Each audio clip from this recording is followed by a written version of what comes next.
لەدایکبوونی مەسیح لە نێوان چلەی زستان و چلەی هاویندا. لە دەمی ئەحمەد دیداتەوە خودا لێی خۆش بێت. خوشک و برا بەڕێزەکانم، ئێمە عیسای مەسیحمان خۆش دەوێت. ئێمە دژە مەسیح نین. هیچ مسلمانێک مسلمان نییە ئەگەر باوەڕی بە مەسیح نەبێت. لە ئینجیلدا چەندان جار هاتووە دەڵێت خۆشەویستانی مەسیح بەوە بناسنەوە کە باوەڕی پێدەکەن و دانی پێدادەنێن. وەک لە ئینجیلی یۆحەنادا بەشی 4 دەقی 1 و دەقی 2 دا هاتووە دەڵێت هەر پێغەمبەرێک ئاینێک دان بە مەسیحدا بنێت ئەوە ئەو پێغەمبەرە لەلایەن خوداوەیە. ئێمەش باوەڕمان پێێتی و مناڵەکانمان بە ناوی مەسیح و عیسا دەکەین. ئیسلام تاکە ئاینە دان بە مەسیحدا دەنێت و لە قورئان ستایشی دەکات.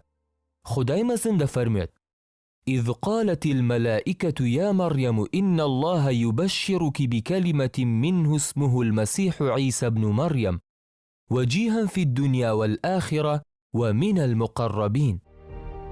هیچ ئاینێکی تر لەسەر گۆی زەوی نییە دان بە مەسیحدا بنێت و باسی بکات لە کتێبەکەی، نە هیندۆسەکان، نە بودیەکان، نە زەردەشتیەکان و نە جوولەکەکان هیچیان. گەر جوولەکەکان دان بە ئاینی مەسیحیدا بنێن دەبێت ببنە مەسیحی، دەبێت تەسلیمی ئاینی نوێ بن کە مەسیحیە واز لە ئاینی کۆن بهێنن. ئەمە یاسای ئاینە ئاسمانیەکانە. کەواتە مادەم کۆتا ئاینی ئاسمانی ئیسلامە، لە دوای ئاینی ئیسلامیش هیچ ئاینێکی تری ئاسمانی نهاتووە، کەواتە دەبێت تەسلیمی ئیسلام ببن. بەهەرحاڵ عیسای مەسیح یەکێک بووە لە گەورەترین نێردراوەکانی خوددا. ئێمە باوەڕمان بە لەدایکبوونی موعجیزەی ئەو هەیە کە بەبێ هیچ بەرکەوتنێک لەدایک بووە، بەڵام ئێمە لەگەڵ ڕۆژی لەدایکبوونی ئەودا ناکۆچین. من پرسیارم لێکرا کە ئایا ئێمە بانجی کریسمس لەدایکبوونی مەسیح پیرۆز دەکەین؟ وتم سیرکە ئێمە لە پشوەکانی کریسمس چێژ وەردەگرین، بەڵام ئێمە کریسمس ناکەین. بۆچی؟ هۆکارەکەی ئەوەیە چونکە ئەگەر ئێمە تەنها بەرواری لەدایکبوونی ئەو بزانین لەوانەیە وەک پێغەمبەرێک یادی بکەینەوە، بەڵام بەرواری دیار نییە کە ئایا کەی لەدایک بووە. ئەوان پێمان دەڵێن 25 مانگی 12، 25 مانگی کانونی یەکەم.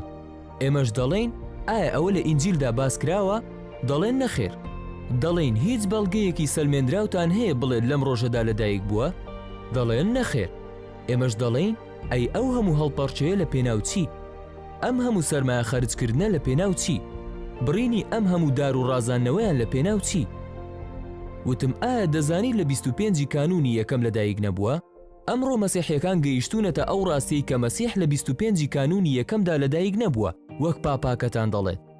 اینجا بەڕێزەوە ڕوونم کردەوە ئێمەی موسڵمان لەبەر هۆکارێکی تر کریسمس ناکەین، چونکە 25 مانگی 12 بەرواری لەدایکبوونی بتپەرستەکانە وەک میترا و ئەپۆلۆ و هیرۆس و هێرمس کە هەمویان لە 25 مانگی 12 لەدایک بوون کە پێشیان دەڵێن خودای خۆر کە بتپەرستەکان بانگەشەی بۆ دەکەن.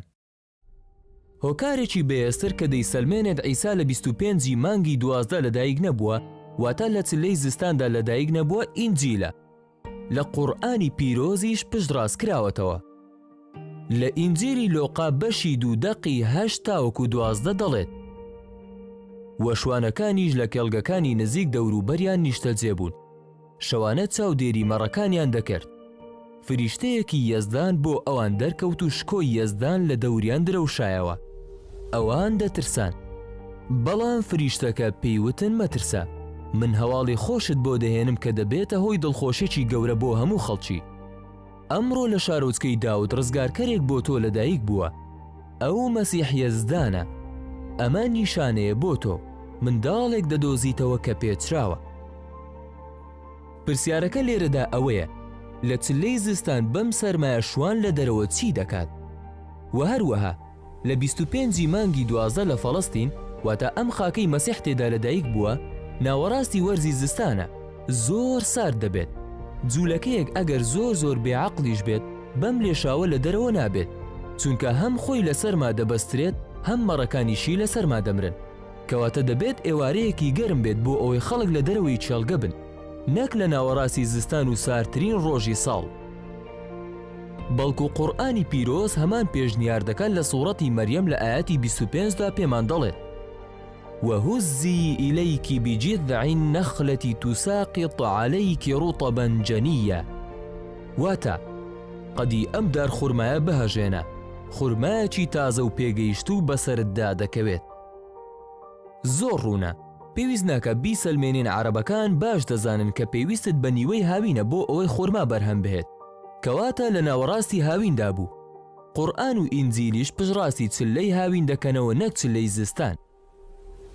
اینجا هۆکارێکی تر کە خۆی حەشارداوە لە پاڵ نهێنیەکانی کریسمس کە ئێمەی مسلمان ئاهەنگی کریسمس ناکەین ئەوەیە، چونکە خۆی لە خۆیدا ئەم ئاهەنگە ئاگر بۆ بازاڕی سەرمایەداری خۆش دەکات. سەرمایەداران بازرگانی پێوە دەکەن بە ناوی دینەوە چەندەها کۆمپانیای زەبەلاحی وەک کۆکاکۆلا و چەندانی تر، جلوبەرگ دەدورن و دار دەبڕدرێن. تەنها لەم شەوەدا ئەوەندە بیرە و ئارەق دەخورێتەوە لە هیچ شەوێکی تر ئەوەندە ناخورێتەوە. کۆمپانیەکان بە ئاشکرا ڕیکلامی بۆ دەکەن و جۆری بیرەکە دەستنیشان دەکەن بۆ خواردنەوە. نزیکەی 600,000 یۆرۆ بەس بە ئارەق خواردنەوە سرف دەکرێت. ئەو خەڵکە بە شێوەیەکی زۆر قێزەون سەرخۆش دەکرێن. جاری واش هەبووە وڵاتان قەدەغەیان کردووە لەم شەوە بخورێتەوە لەبەر زۆری خواردنەوەیان و سەرخۆشیان. لە کۆتاییدا دەڵێم یادکردنەوەی پێغەمبەرێکی وەک مەسیح ئەوها دەبێت بە ئارەق و دانس و سێکس و گۆرانی و داربڕین و تێکەڵکردنی ژن و پیا و سەرخۆشکردنیان کە تا بەیانی هەڵدەپەڕن و کەس بە کەس نییە، کە بەیانی لە خەو هەڵدەستن سەیر دەکەن لە سەرخۆشیان دایک لەگەڵ کوڕەکەی نووسووە، خوشک لەگەڵ برا. ئایا یادکردنەوەی مەسیح خودا ئاوها دەبێت؟